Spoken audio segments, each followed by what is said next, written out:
செய்திகள் தொடர்கின்றன. ஈராக்கின் தலைநகர் பாக்தாத் உட்பட பல்வேறு நகரங்களில் நேற்று நடந்த தொடர் குண்டு வெடிப்பு மற்றும் தற்கொலை தாக்குதல்களில் 75 பேர் பலியாகி உள்ளனர். நூற்றுக்கணக்கானோர் காயமடைந்தனர்.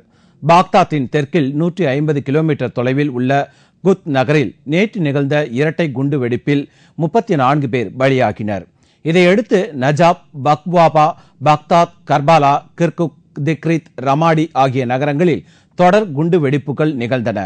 ஒட்டுமொத்த தாக்குதல்களில் 75 பேர் பலியாகினர்.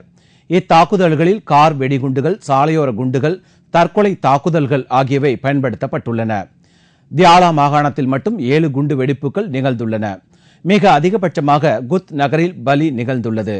ஈராக்கில் கடந்த 10 ஆண்டுகளுக்கு மேலாக தங்கியுள்ள அமெரிக்க படையினரை குறிவைத்து இந்த தாக்குதல்கள் நடைபெற்றிருக்கலாம் என்று கூறப்படுகிறது. இத்தாக்குதலுக்கு இதுவரை எந்த அமைப்பும் பொறுப்பேற்கவில்லை.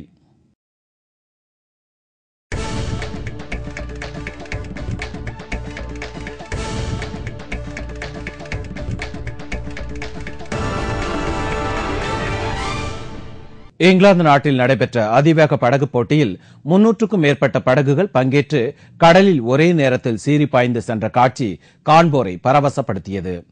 இங்கிலாந்தின் கவுஸ் துறைமுகத்தில் கடந்த 1979ஆம் ஆண்டு முதல் அதிவேக உல்லாச படகு போட்டிகள் நடைபெற்று வருகிறது.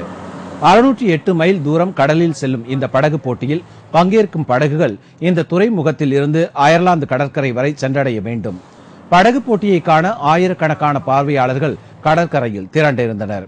போட்டியில் கலந்து கொண்ட படகுகளில் மல்டிஹல்ஸ் என்ற உல்லாச படகின் நீளம் 70 அடி ஆகும். போட்டியில் கலந்து கொண்ட படகுகள் வேகமாக கடல் நீரில் சீறி பாய்ந்து சென்றது பார்வையாளர்களை பரவசப்படுத்தியது.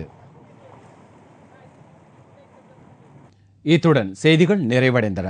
மீண்டும் செய்திகள் நாளை காலை 7 மணிக்கு.